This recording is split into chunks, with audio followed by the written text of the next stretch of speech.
cho dùng từ một bring lúc một tiếng tí nào nữa dùng đi sụp rốc đó lại một hôm này nhé.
Khi cầm sang từ bao từ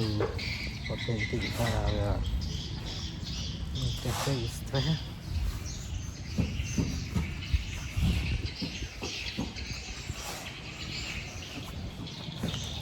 trong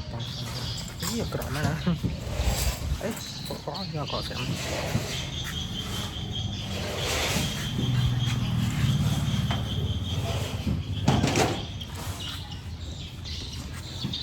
tô